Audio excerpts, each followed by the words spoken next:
é jogo favorito do mundo falado em inglês. Propriedades. Hoje, as apostas no jogo são maiores do que nunca. O jogo original de propriedade que conhecemos hoje como banco imobiliário foi inventado em 1903 para expor a injustiça de um sistema social onde uma pequena minoria de proprietários acabou com uma maioria dos inquilinos. 30 anos depois, um encanador chamado Charles Darrow patenteou uma nova versão do jogo, com uma placa baseada aqui nas ruas de Atlantic City. Foi Darrow que introduziu as casinhas e hotéis. O que o jogo Banco Imobiliário nos diz, ao contrário das intenções do seu inventor, é que é inteligente ter propriedades. E é inteligente ter propriedades e ainda mais inteligente emprestar dinheiro para as pessoas que possuem propriedades. Isso porque a frase seguro como casas tem um significado muito especial no mundo das finanças. O que significa é que não há nada mais seguro do que emprestar dinheiro para as pessoas que possuem imóveis. Por quê? Bem, porque se falharem em honrar o empréstimo, você sempre pode reaver o imóvel. Mesmo se fugirem, a casa não pode. Tem mais. A obsessão do mundo que fala inglês com as propriedades tem sido a base para a experiência econômica e política única. A democracia dos proprietários imobiliários. Alguns dizem que é um modelo que o mundo todo deveria adotar. O crescimento dos grandes proprietários deu origem a uma nova era na história das finanças. Por trás da propriedade, literalmente há trilhões de dólares que foram emprestados, alguns deles pelos chamados mutuários subprime, pessoas que anteriormente preferiam alugar a possuir suas próprias casas. Então veio um choque para milhões de pessoas que o mercado imobiliário é fundamentalmente diferente de qualquer outro ativo financeiro. Seu preço pode cair e pode descer. Acontece que nenhuma quantidade de alquimia financeira pode transformar pequenas caixas suburbanas em baús de tesouro com telhados. O que levanta a questão: propriedades são realmente tão seguras como casas? Ou talvez deixássemos nosso caso de amor com o setor imobiliário ficar completamente fora de proporção.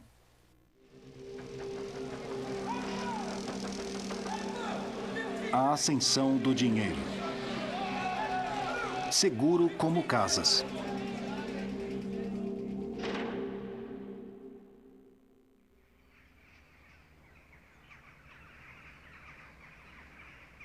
As propriedades eram o privilégio de uma elite aristocrática.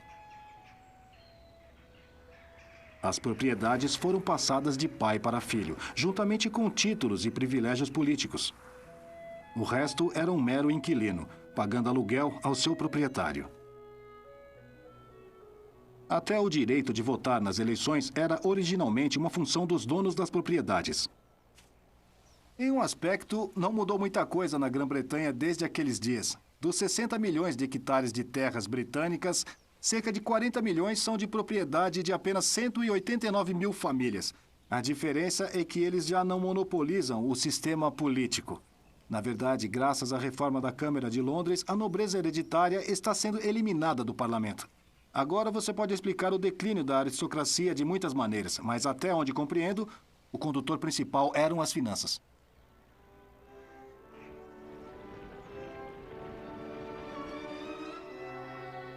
Até a década de 1830, a fortuna sorriu para a elite dos britânicos proprietários de terras. Cerca de 30 famílias ou mais tinham uma renda anual bruta de suas terras acima de 60 mil libras por ano, cerca de 150 milhões de libras nos dias de hoje.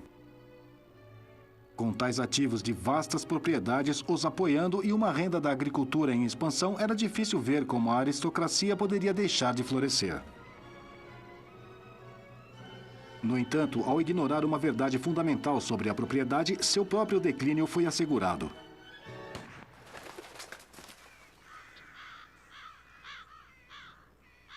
Como muitos de nós, hoje grandes magnatas viam o valor da sua propriedade como uma fonte de dinheiro e usavam para emprestar o máximo, muitas vezes mais do que a propriedade valia. O que eles não entendem é que a propriedade é apenas uma segurança para a pessoa que lhe empresta o dinheiro.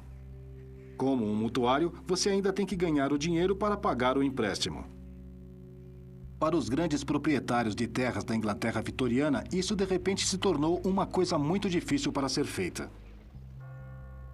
Nenhum lugar tinha uma dor mais aguda do que aqui, no coração de Buckinghamshire rural.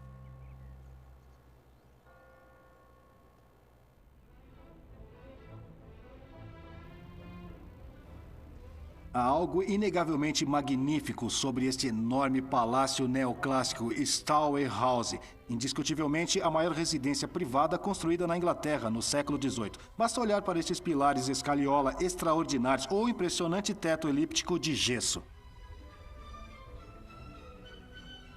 E, no entanto, parece estar faltando alguma coisa, até mesmo muitas coisas, porque anteriormente, em cada uma dessas alcovas, havia uma estátua romana.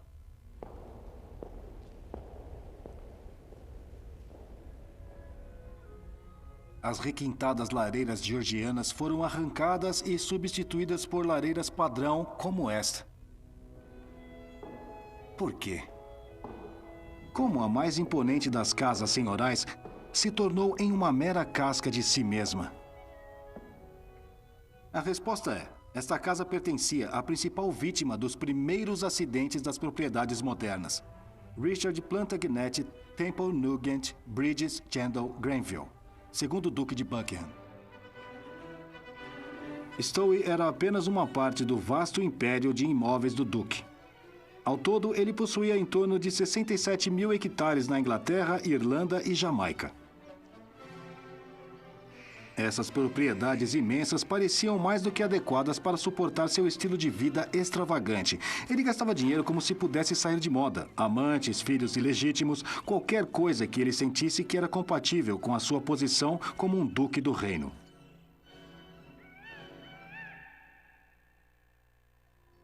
Em 1845, o gabarito subiu. Os preços dos grãos tinham começado a decair, assim como a renda de terras agrícolas. O preço dos imóveis rurais despencou. De repente, a aristocracia descobriu que seus empréstimos tinham ultrapassado o valor de suas propriedades. O duque estava gastando muito mais do que sua renda e, mais do que isso, estava sendo absorvida pelo pagamento de juros. Mas não era para ser uma luta final do notável consumo. Durante os preparos para uma visita da Rainha Victoria e do Príncipe Albert, o Duque decidiu mergulhar e reformar Stowe House do início ao fim. 15 salas foram preenchidas com os móveis mais caros que o dinheiro podia comprar. As tábuas ficavam gemendo sob o peso de veludo Gênova e cetim bordado e brocado de ouro. Quando a rainha viu os resultados, ela comentou um pouco irritada: "Tenho certeza de que não há tais apartamentos esplêndidos em qualquer um dos meus palácios." Infelizmente, o custo dessa mega reforma provou ser a gota d'água para as finanças do Duque. Em agosto de 1848, para o horror do Duque, seu filho levou todo o conteúdo de Stowe House a leilão. Agora seu lar ancestral e imponente estava aberto para uma multidão de caçadores de pechinchas, dando lances pela prata, vinho e porcelana. Hoje, Stowe é uma escola privada.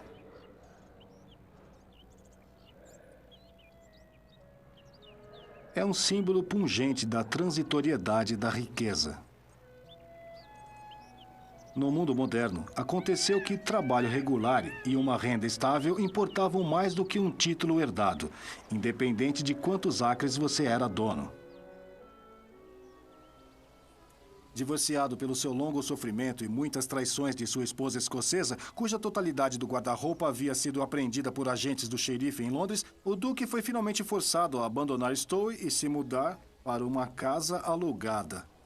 Ele ganhava seus dias em seu clube Carlton, escrevendo uma sucessão de memórias altamente confiáveis e incorrigivelmente perseguindo atrizes e esposas de outros homens. A queda do Duque de Buckingham foi uma espécie de prenúncio de uma nova era democrática em que todos os adultos dariam votos, mesmo se fossem donos de uma mansão ou se pagassem aluguel de um apartamento humilde. Conforme as fortunas aristocráticas da agricultura diminuíam, as franquias eram ampliadas. No entanto, o advento do sufrágio universal não significava que possuir propriedades havia se tornado universal. Pelo contrário, como recentemente em 1938, menos de um terço do mercado imobiliário do Reino Unido estava nas mãos de proprietários ocupantes. Foi do outro lado do Atlântico que a primeira verdadeira democracia de proprietários imobiliários iria surgir. E nasceria a maior crise financeira já vista.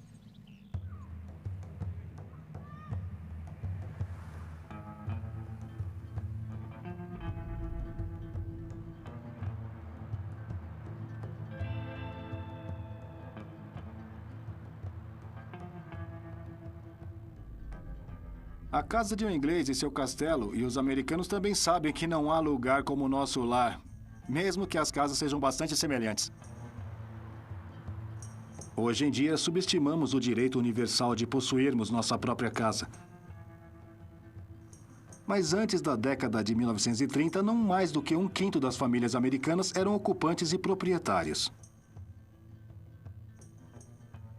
Se o antigo sistema de classes com base na elite de donos de propriedades era distintamente britânico, a revolução que criou uma nova democracia da propriedade de terras nasceu de uma grande crise financeira americana.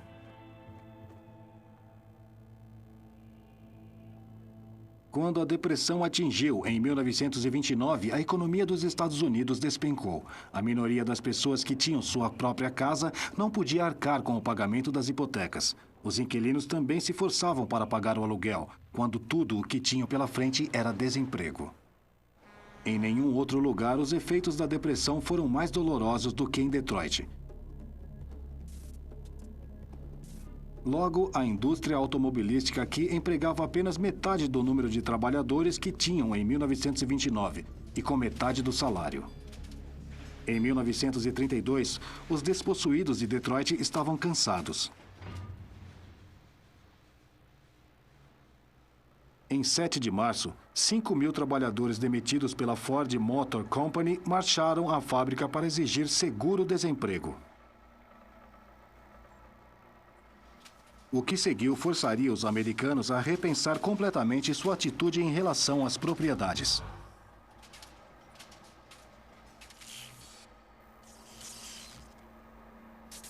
Enquanto a multidão desarmada chegou ao portão 4 da fábrica da empresa River Roofing em Dearborn, brigas começaram.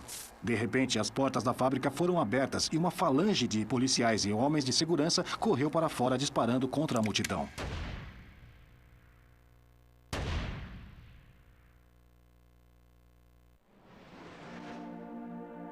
Cinco trabalhadores foram mortos. Dias depois, 60.000 pessoas cantaram a International em seus funerais.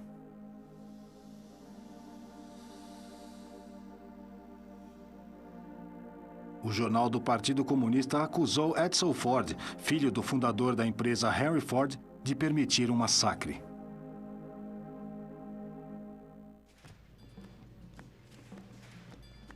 Poderia ser feito alguma coisa para neutralizar o que estava começando a parecer uma situação revolucionária, colocando os Fords e suas grandes propriedades contra seus antigos empregados sem posse alguma?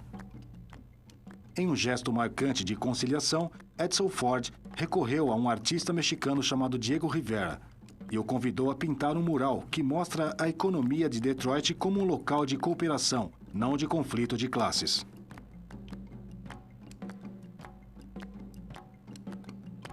Diego Rivera foi um comunista ao longo da vida. Seu ideal era de uma sociedade em que não haveria propriedade privada, onde os meios de produção seriam de propriedade comum.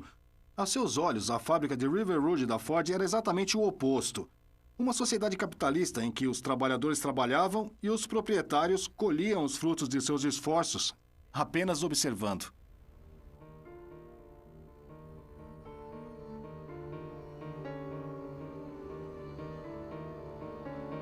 Quando os murais foram revelados em 1933, dignatários da cidade ficaram horrorizados. Eles viam como propaganda comunista. Uma farsa sobre o espírito de Detroit. O poder da arte é uma coisa maravilhosa, mas era claro que era preciso algo bem mais poderoso do que a arte para curar uma sociedade tão profundamente dividida pela depressão. Outros países se voltaram para os extremos do totalitarismo, mas nos Estados Unidos a resposta foi o New Deal, que incluía um novo acordo sobre a habitação aumentando radicalmente o número de norte-americanos que poderiam esperar ser donos de suas próprias casas. A administração Roosevelt foi a pioneira na ideia de uma democracia de propriedades imobiliárias. Ele provou ser o antídoto perfeito para a Revolução Vermelha.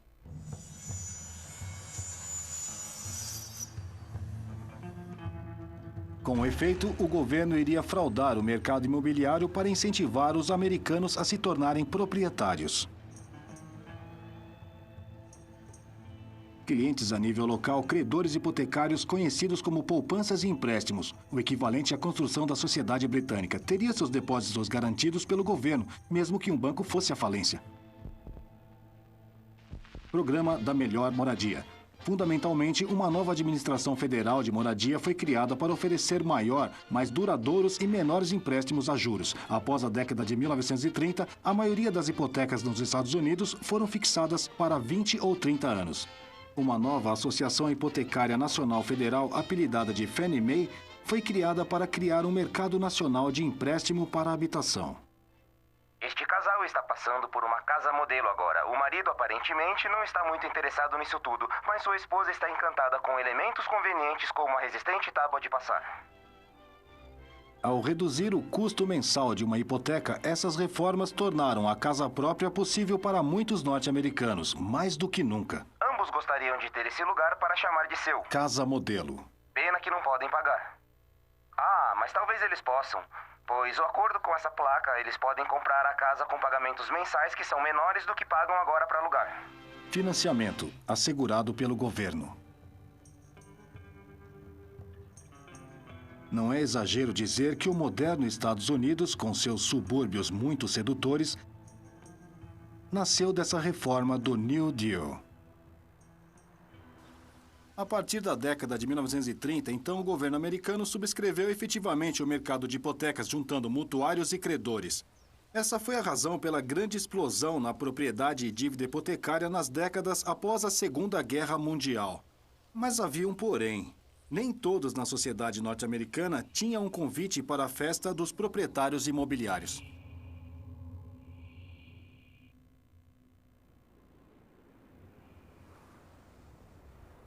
Quando essas casas foram construídas em Detroit em 1941, se você teria ou não dinheiro para uma hipoteca dependeria do lado que você estaria nessa divisão. Foi um empreendedor imobiliário quem construiu esse muro de 2 metros no meio do distrito de 13 quilômetros de Detroit. Ele teve que construí-lo a fim de se qualificar para empréstimos da Administração Federal de Moradia. Os empréstimos seriam dados apenas para construções desse lado do muro, que era um bairro predominantemente branco. Desse lado, do lado negro, não haveria nenhum crédito federal, porque os afro-americanos eram considerados como fundamentalmente indignos de crédito. Era parte de um sistema que dividiu a cidade toda. Em teoria, pela classificação de crédito, mas na prática, pela cor. A segregação, em outras palavras, não foi acidental, mas uma consequência direta da política federal. Este mapa do Conselho Federal de Empréstimo para Moradia mostra as áreas predominantemente de negros de Detroit, no Lower East Side.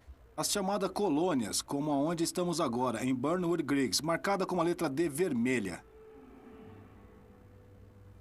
Você pode ver que a prática de dar a bairros inteiros uma classificação negativa de crédito veio a ser conhecida como alinhamento vermelho. O resultado foi que, quando as pessoas aqui precisavam de hipotecas, teriam que pagar taxas de juros significativamente mais elevadas do que as pessoas na parte branca da cidade. Meio século mais tarde, as duas categorias de mutuário viriam a ser conhecidas simbolicamente como principal e subprincipal. Mas na década de 1960, essa divisão foi a dimensão financeira oculta da luta pelos direitos civis. Os negros deveriam ser excluídos da nova sociedade proprietária. Haveria um preço alto a se pagar por essa exclusão. Em 23 de julho de 1967, as propriedades em Detroit literalmente pegaram fogo. 4 dias de distúrbios, pilhagens e incêndio abalaram a cidade de Detroit, no pior surto de violência racial urbana desse ano. Raiva e discriminação econômica transbordaram em 5 dias de tumultos que deixaram 43 pessoas mortas. Significativamente, a maior parte da violência não foi dirigida contra pessoas, mas contra as propriedades. Quase 3.000 edifícios foram saqueados ou queimados.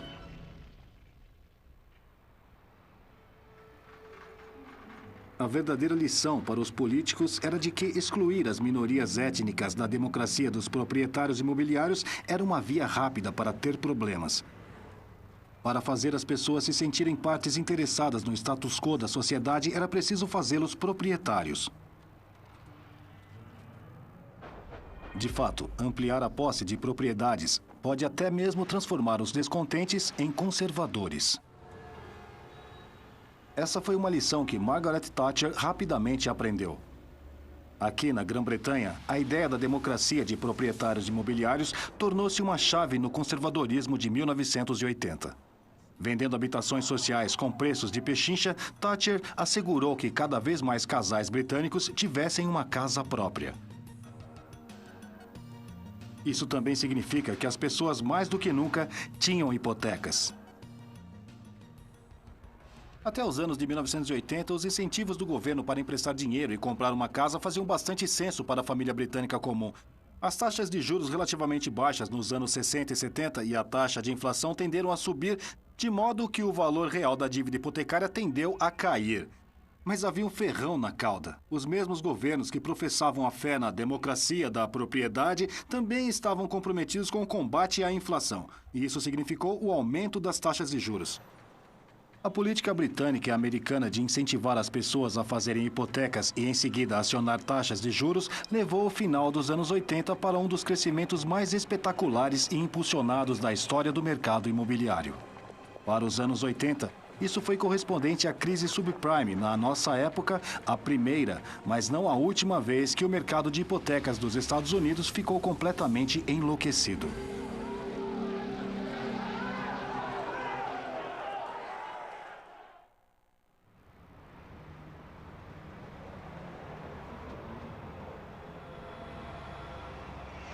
Para muitos de nós, é um choque que a quebra no mercado imobiliário americano poderia desencadear uma grande crise financeira. Na verdade, como tantas vezes no Ascensão do Dinheiro, isso já aconteceu antes.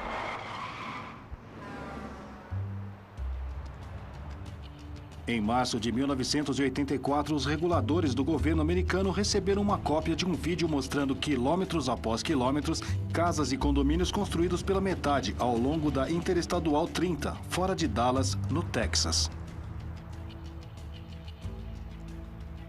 Você ainda pode, hoje em dia, ver as lajes vazias.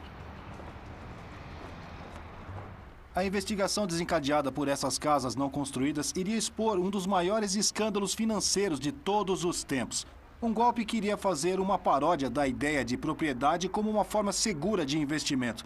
Essa não é uma história sobre o setor imobiliário. Seria mais uma propriedade surreal. As associações de poupança e empréstimos e as sociedades dos construtores da América não eram apenas centrais para o New Deal de Roosevelt sobre habitação. Por volta de 1970, eram a base da democracia de propriedades da América. Então, em 1970, a indústria de poupanças e empréstimos foi atingida primeiro pela inflação de 2 dígitos e, em seguida, por taxas de juros mais elevadas. Foi um soco duplo letal para instituições que foram proibidas por lei de aumentar as taxas que pagam aos poupadores e que estavam recebendo os pagamentos de juros de mutuários de hipotecas locais que haviam sido fixados décadas antes. A resposta em Washington era para remover quase todas as restrições. Quando a desregulamentação foi promulgada em 1982, o presidente Reagan estava em estado de exaltação. Acima de tudo, achamos nosso pote de ouro. Bem, algumas pessoas certamente acharam. Liberadas das antigas amarras, as pessoas que gerenciavam poupanças e empréstimos de repente viram uma chance de fazer muito dinheiro de um negócio de empréstimos hipotecários. Aumentando as taxas de poupança, eles poderiam atrair muito mais dinheiro dos depositantes. Em seguida, poderiam usar esses depósitos como base para quantos empréstimos quisessem. Fundamentalmente, porém, uma coisa não mudou. Os depósitos dos poupadores ainda estavam assegurados pelo governo. Era um convite gigantesco para um almoço grátis para os cowboys financeiros. Este é o tradicional Círculo Grill, fora de Dallas. Cheio na hora do almoço de cidadãos locais de integridade ilibada. 20 anos atrás, a clientela era bem diferente. A cidade de Dallas teve muito mais do que um quinhão de poupança e empréstimos fraudulentos. Este era o lugar onde os Dallas Cowboy das propriedades vinham se encontrar. O amplo círculo do grill era o lugar para um brunch, quando não estavam gritando em seus ranchos no estilo Salt Fork. Isso tudo aconteceu muito em 1980. Para um grupo de empreendedores de Dallas, o império da Associação de Poupança e Empréstimo ofereceu uma oportunidade perfeita para fazer dinheiro a partir do ar. Ou melhor, a partir da plana terra texana. A saga surreal da poupança e empréstimos começou quando o reitor Spencer Brain se uniu a um extravagante e empreendedor ex-aluno da faculdade chamado Danny Faulkner, cuja especialidade era a generosidade extravagante com o dinheiro dos outros. O dinheiro em questão veio na forma de contas de depósitos para as quais o Empire pagava taxas de juros elevadas e sedutora. Aqui é Faulkner Point, um dos primeiros empreendimentos que Danny Faulkner construiu e que gerou um império verdadeiro. Faulkner Crest, Faulkner Creek, Faulkner Crest, Faulkner Fount, Faulkner Oaks. O truque favorito de Danny Faulkner era a virada. Ele comprava algumas porções de terra a preços de banana e depois vendia a investidores ingênuos que tinham conseguido o dinheiro por empréstimo. E você adivinhou, a Empire, poupança e empréstimos. Danny Faulkner pode ter afirmado ser analfabeto, mas certamente conhecia bem os números. Muitos investidores nunca tiveram a chance de ver suas propriedades de perto. Faulkner simplesmente os levava de helicóptero sem pousar.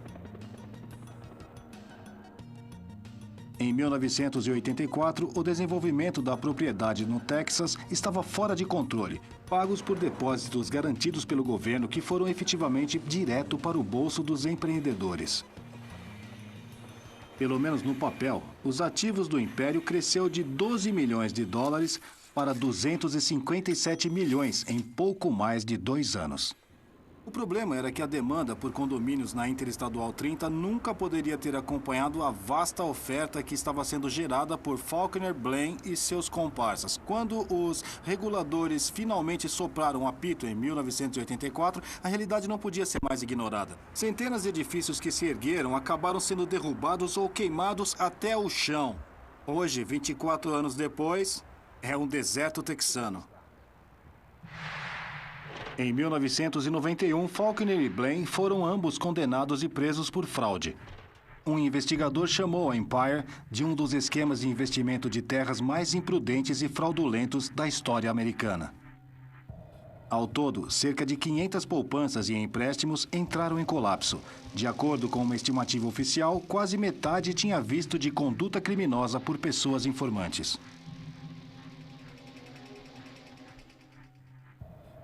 O custo total da crise foi de 153 bilhões de dólares, tornando-se uma das crises financeiras mais caras da história americana.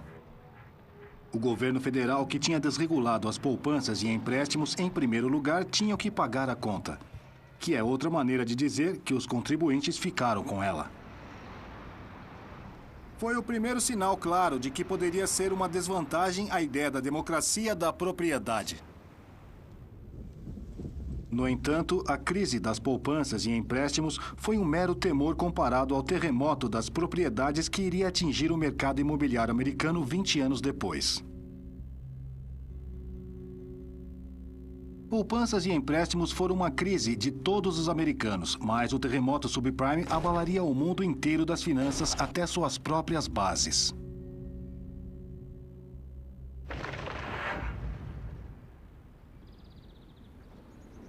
Quando esse muro foi construído para dividir os proprietários brancos de locatários negros na década de 1940, para as famílias negras era praticamente impossível conseguir hipotecas. 60 anos mais tarde, tudo isso mudou. Queremos que todos na América tenham sua própria casa, como o presidente George W. Bush declarou em outubro de 2002, desafiando credores a criar 5,5 milhões de novos proprietários minoritários até o final da década. Encorajados pelo governo federal a relaxar os padrões de empréstimos, as empresas de hipotecas invadiram áreas como esta, oferecendo todos os tipos de ofertas sedutoras.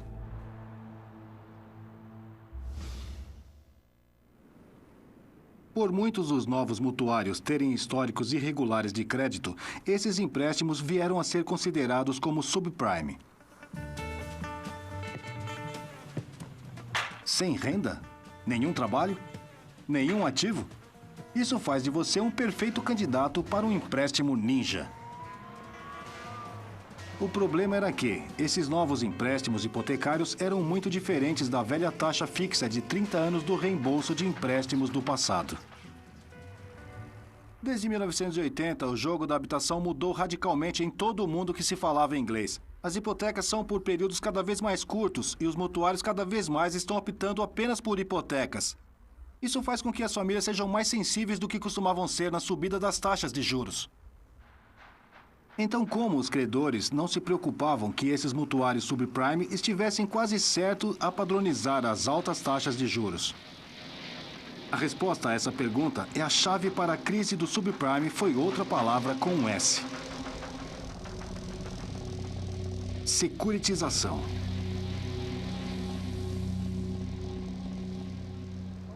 Em vez de colocar seu próprio dinheiro em risco, os credores subprime imediatamente venderam os empréstimos para os bancos aqui, em torno de Wall Street. Os bancos, em seguida, securitizaram os empréstimos, o que significa que eles empacotaram todos juntos e depois fatiaram, picando para que, no mínimo, o nível do topo pudesse ser classificado como 3A, no grau de segurança de títulos. Os bancos, então, venderam esses títulos a investidores a 1.000 quilômetros de distância de Detroit, felizes em pagar por apenas alguns centésimos de percentual dos juros.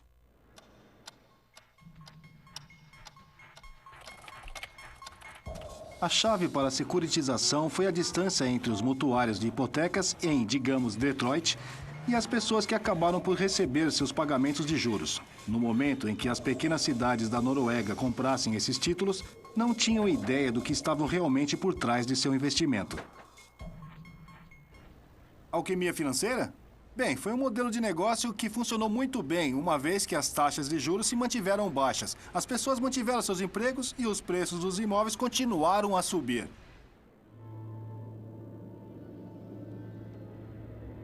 Infelizmente, nenhuma dessas coisas aconteceu em Detroit. Só em 2006, os credores subprime injetaram mais de $1 bilhão nessas áreas da cidade, onde os valores das casas já estavam em queda. E as taxas de hipoteca e desemprego já estavam subindo. Onde Detroit liderou, outras cidades logo acompanharam.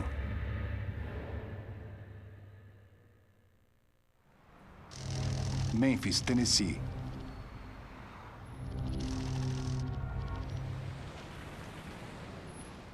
Aqui estão os processos das casas a serem leiloadas, acumulando o valor de 16 mil mais juros.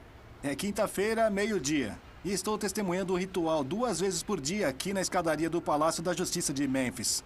Cerca de 30 casas estão prestes a serem leiloadas aqui, e a razão é que os credores hipotecários tomaram os imóveis dos proprietários por não terem mantido seus pagamentos dos juros. 16 mil mais os juros.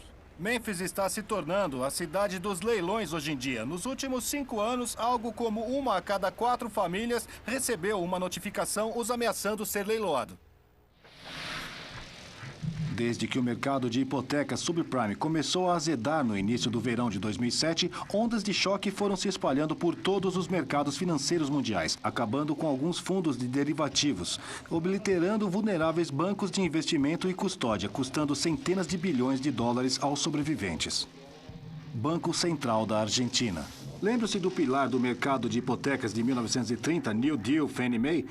Seu irmão mais novo, Freddie Mac, cresceu para possuir ou garantir cerca de metade de todos os empréstimos hipotecários americanos. Em setembro de 2008, Fannie e Freddie foram efetivamente nacionalizados para evitar um colapso total do mercado de hipotecas. Estabeleceu nomes de Wall Street como Bear Stearns, Lehman Brothers, Merrill Lynch, que desapareceram. Ao contrário das poupanças e empréstimos, essa crise se estende diretamente ao redor do mundo.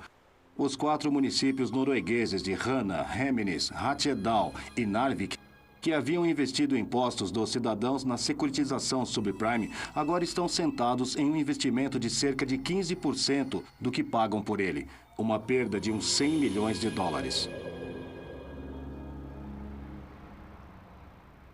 No mundo de língua inglesa, temos a tendência de pensar que propriedades são uma aposta única. A maneira mais simples de ficar rico é jogar no mercado imobiliário. Na verdade, você seria um tolo se investisse seu dinheiro em outra coisa. Porém, o mais notável sobre essa suposta verdade é a forma como muitas vezes a realidade mente. Pois, como os mercados de ações, o imobiliário pode subir em valor apenas para entrar em colapso da maneira mais espetacular. Na Grã-Bretanha, entre 1989 e 1995, o preço médio da moradia caiu em 18%. Mas isso não foi nada comparado com o que aconteceu aqui, no Japão.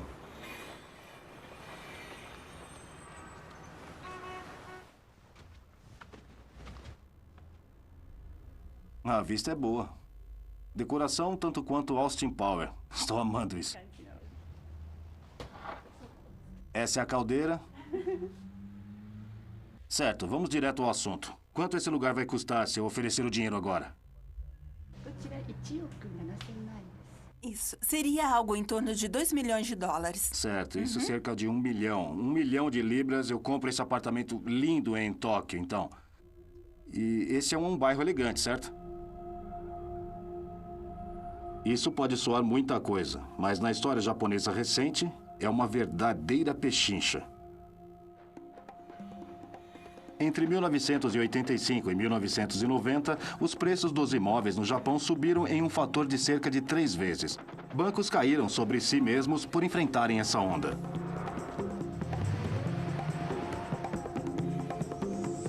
Mas não era uma onda, era uma bolha. E em 1990, ela estourou. Os preços aqui em Tóquio caíram 75%, eliminando todos os ganhos anteriores. Isso custa 1 milhão de libras agora.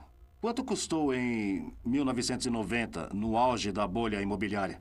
Brutamente, ele varia 3 vezes o valor. 3 vezes.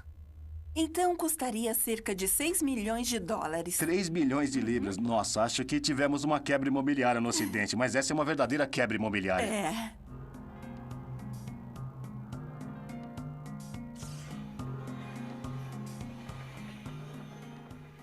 Então, não. Propriedades não são um investimento exclusivamente seguro. Os preços das casas podem cair, assim como pode subir. E como os ativos seguem, as casas são muito líquidas, o que significa que você não pode liquidá-las se estiver com pressa, se passar por problemas financeiros. E isso é praticamente o lado negativo da ideia de uma democracia de propriedades. A questão agora é se nós, que falamos inglês, temos qualquer negócio para tentar exportar nosso modelo para o resto do mundo.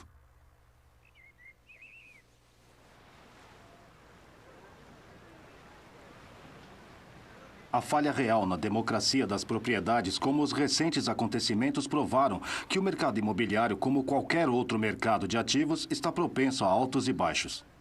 Mas talvez haja outra maneira de olhar a propriedade.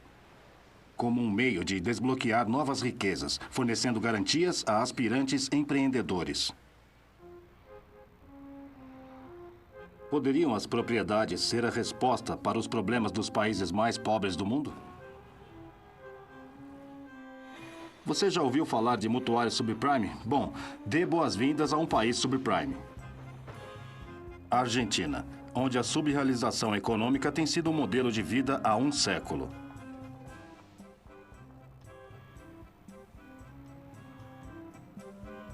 essas favelas na periferia de Buenos Aires parecem estar a quilômetros das elegantes avenidas do centro da capital argentina. Mas as pessoas aqui são realmente tão pobres quanto parecem? Um homem não acreditou nisso. O economista peruano Hernando de Soto viu residências miseráveis como estas em países em desenvolvimento no mundo todo, representando literalmente trilhões de dólares de riqueza não realizada. O problema é que as pessoas que vivem aqui e em inúmeros bairros de lata pelo mundo todo não têm título de escritura de suas casas. Isso é ruim, porque sem um título legal de propriedade, você não pode usá-la como garantia para pedir dinheiro emprestado. E se não pode fazer um empréstimo, então você não pode levantar o capital que precisa para um negócio. Parte do problema é que em países pobres é um pesadelo burocrático estabelecer o título legal de escritura da propriedade. Isso pode levar meses, às vezes anos, mais tempo do que no mundo onde se fala inglês. Para Hernando de Soto, respirar vida financeira em todo esse capital morto é a chave para fornecer aos pobres um futuro mais próspero.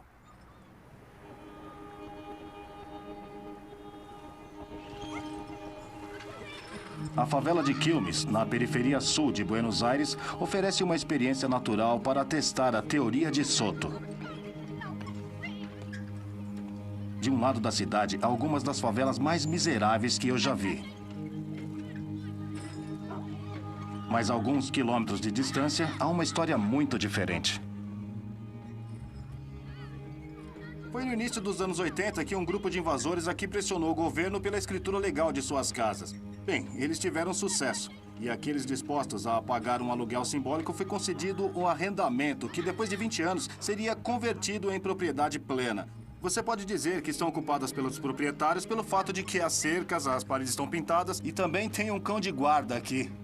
Afinal de contas, os proprietários tendem a cuidar de propriedades melhores do que os inquilinos. E alguns dos proprietários aqui estão mesmo percebendo o valor de suas propriedades, colocando-as à venda.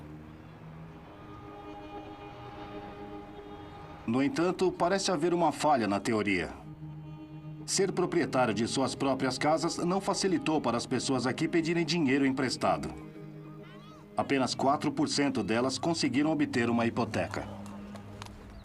A realidade é que possuir uma propriedade não lhe dá segurança, dá apenas segurança aos credores. A verdadeira segurança vem de ter uma renda, como o Duque de Buckingham descobriu na década de 1840, como os proprietários de imóveis de Detroit estão descobrindo hoje e como eu suspeito que o povo de Quilmes provavelmente concordaria.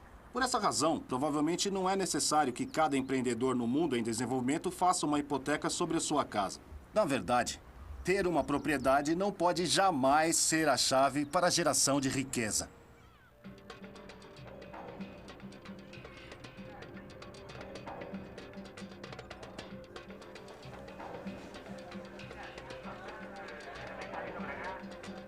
Esta é Betty Flores. Ela gerencia um pequeno café em El Alto, subúrbio pobre da capital boliviana, La Paz. Betty é uma entre um número cada vez maior de mulheres ao redor do mundo que fizeram empréstimos sem segurança alguma. Ela é a personificação de um novo movimento financeiro extraordinário conhecido como microcrédito. Você fez um empréstimo para montar esse café? ¿Has prestado dinero para empezar su empresa de servir cafecito y té? No, solo para hacer el mesón. Ah, tá. É pra fazer a base. Ela pediu dinheiro emprestado pra fazer a base. Ah, você paga. Você já pagou tudo? Allá, con esto mismo. Ela já pagou tudo com esse negócio há muito tempo. Ah, entendo. Histórias como o Ponto de Betty são uma das grandes revelações do movimento das microfinanças em um país como a Bolívia. Acontece que as mulheres são, na verdade, um risco de crédito melhor que os homens, com ou sem casa como garantia para o empréstimo. Está tudo bastante estampado no rosto da imagem convencional da mulher perdulária. Essas mulheres mal são o que você chamaria de bons riscos financeiros. Elas provavelmente têm apenas alguns dólares entre elas. No entanto, com nenhuma segurança, elas estão recebendo empréstimos. Aqui na Bolívia, credores têm percebido que a credibilidade pode ser de fato uma característica feminina. Carmen Velasco criou a ProMujer para fornecer financiamento aos pobres para as mulheres empreendedoras. Pelos empréstimos serem garantidos por propriedade, o desafio é fazer com que as mulheres paguem de volta. E elas pagam. Desde o primeiro dia, elas têm que saber que precisam pagar em dia, que tem taxas de juros e têm que saldar. Portanto, é um processo de aprendizagem e no início é difícil, porque elas não estão acostumadas a lidar com um empréstimo, mas pouco a pouco elas se acostumam com isso e se sentem muito orgulhosas quando pagam. Devo dizer que estou bastante impressionado com o que estou vendo aqui no ProMujer. Você pode sentir nesse ramo de atividade a transformação que o microcrédito tem trazido à vida dessas mulheres. E por trás de mim, você pode ver o resultado de tudo. Mulheres fazendo filas para pagar seus empréstimos pontualmente. Talvez seja a hora de mudar o slogan antigo de tão seguro como casas para tão seguro como as donas de casa. Claro que seria um erro supor que o microcrédito é uma espécie de fórmula mágica da economia. Apenas dar empréstimo não necessariamente restringe a pobreza ao passado. Mas então, apostar tudo em uma casa também não vai resolver as coisas.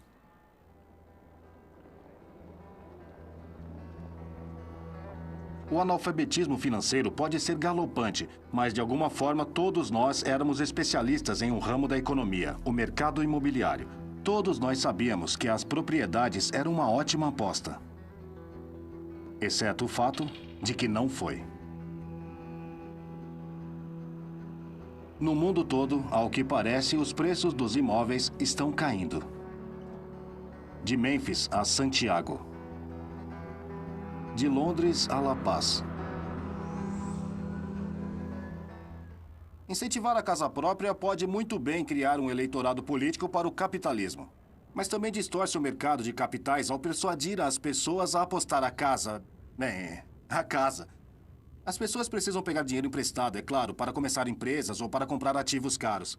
Mas parece perigoso atraí-los para apostar em tudo, arriscando no mercado imobiliário.